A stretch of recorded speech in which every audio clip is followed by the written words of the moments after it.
O que torna o jornalismo esportivo grande. Junto com a relevância dos fatos vem a audiência. Afinal, sem o interesse do público, o jornalismo se torna descartável. E quando o jornalismo se mistura com o que é lazer para muitas pessoas? E quando o esporte vira notícia? O que os fãs querem ver? Um jornalismo engessado e tradicional ou algo mais descontraído? Eu quero um jornalismo esportivo mais leve, que ao mesmo tempo que tenha informação, que tenha mais entretenimento, para eu me divertir mais. Eu prefiro um jornalismo mais solto, extrovertido, né? Que daí você se diverte ali e fica sabendo tudo sobre o seu clube, que seja que tá passando. Eu assisto mais de futebol, né? Então, sabendo mais sobre o meu clube, assim, outros clubes de futebol. Por Trás da Pauta é um podcast que traz os mínimos detalhes do jornalismo esportivo. Aumente o volume e não se engane com qualquer manchete. Tem muito mais por trás da pauta. Eu sou Elivelton Lima. E eu sou Beatriz Suriani e nós vamos conduzir com você essa conversa sobre jornalismo esportivo e entretenimento. 12h45, horário do almoço de grande parte dos brasileiros. Também é nesse horário que começa um dos principais programas esportivos do país, o Globo Esporte. A descontração vista hoje em dia no programa nem sempre foi assim. O Globo Esporte não é mais só sobre treinos, mas deu espaço para memes, reportagens engraçadas. Tudo por conta da contratação de um novo apresentador que trouxe inovação na forma de comunicar. Em 2009, Thiago Leifert chegou e virou tudo de pernas pro ar.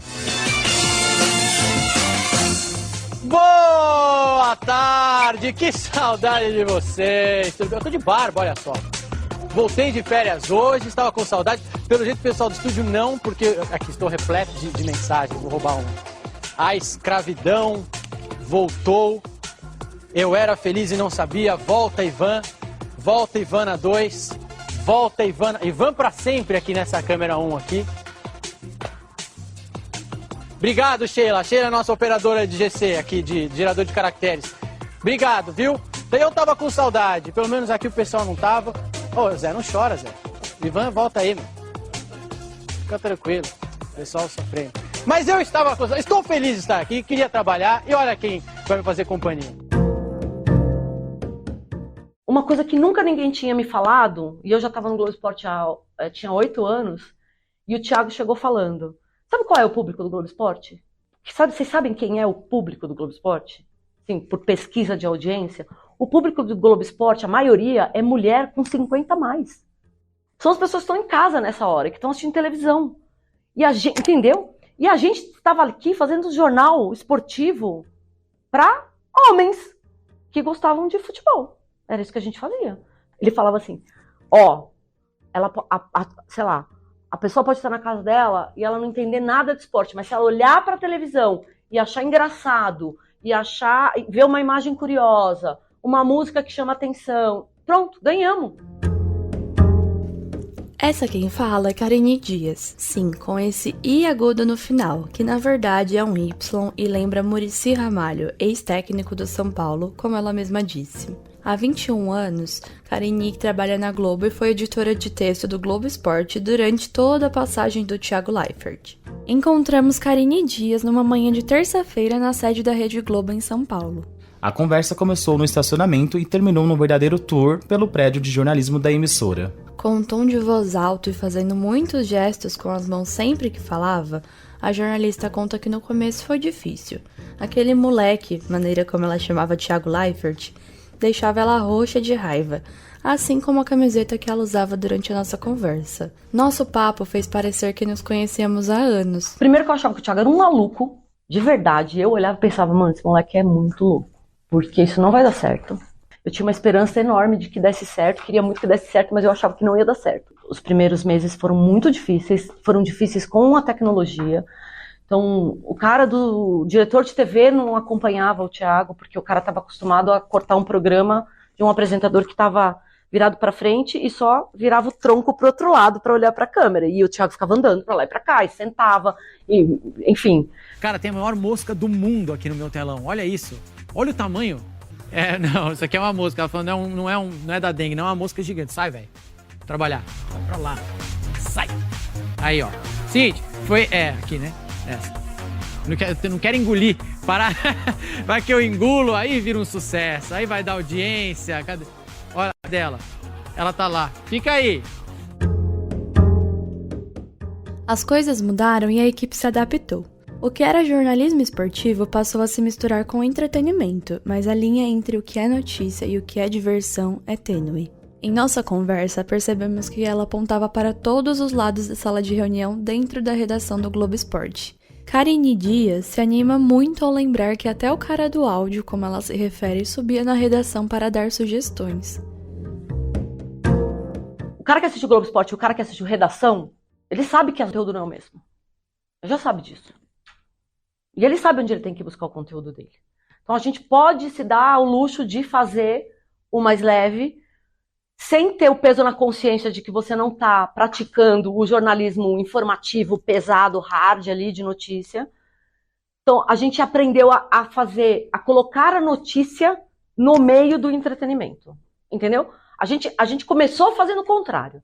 A gente começou colocando o entretenimento dentro da notícia, que era o que a gente sabia fazer. A gente sabia fazer notícia. Tem que ter limite em tudo. A linha é tênue para qualquer coisa.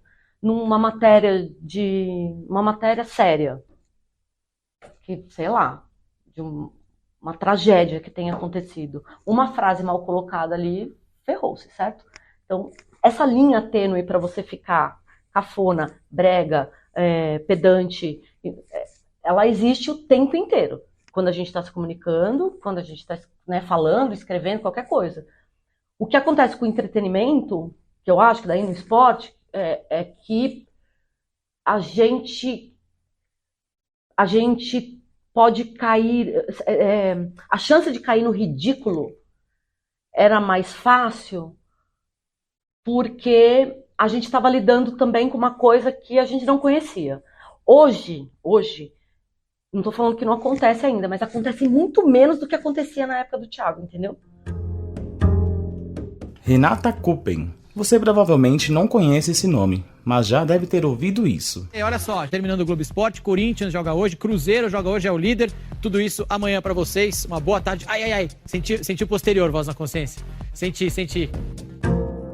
A voz da consciência era Renata Kuppen, editora-chefe do Globo Esporte durante aproximadamente 6 anos. Ela foi um dos braços direitos de Thiago Leifert. A jornalista hoje mora no Canadá e não trabalha mais com esportes, que foi sua porta de entrada na Globo em 2003. A distância não permitiu uma conversa presencial, mas a sensação foi de que estávamos caminhando juntos no Parque do Ibirapuera.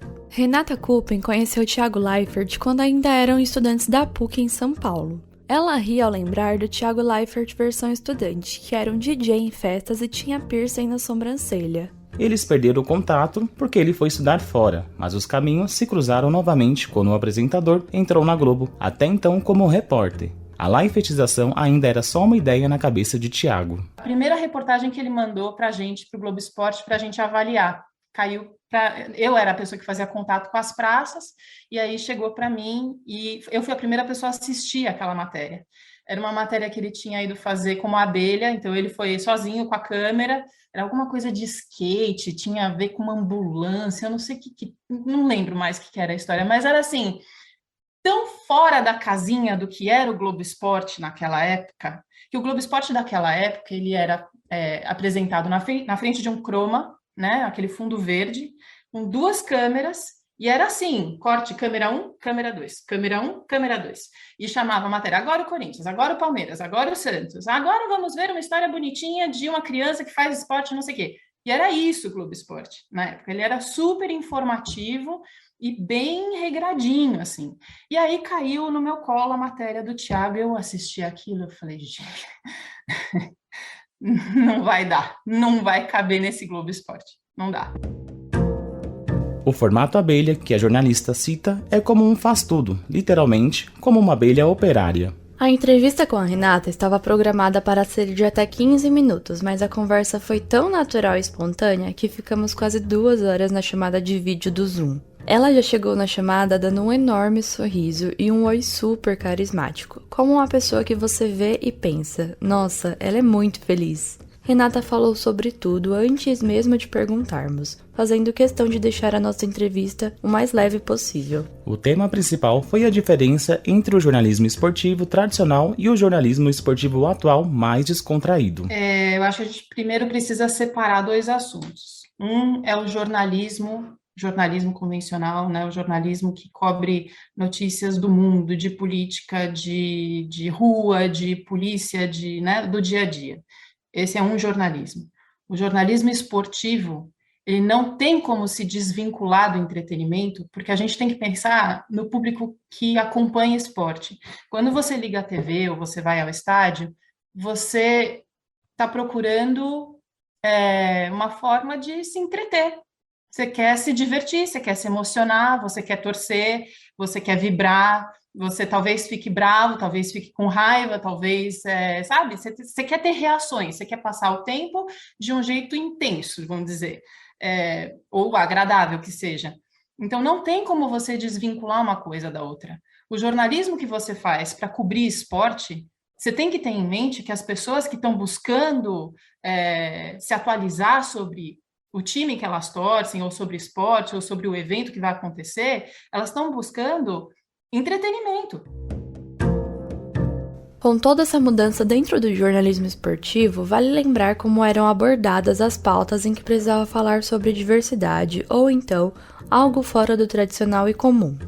Apesar da conversa longa que tivemos com a Renata Kupen, alguns dias depois procuramos ela porque queríamos entender um pouco mais como era esse processo de produção de notícias do Globo Esporte em relação a algumas pautas. Super atenciosa, ela topou conversar com a gente novamente para entendermos melhor algumas coisas. O que eu sempre batalhei muito foi para a gente tratar, por exemplo, o esporte feminino com naturalidade.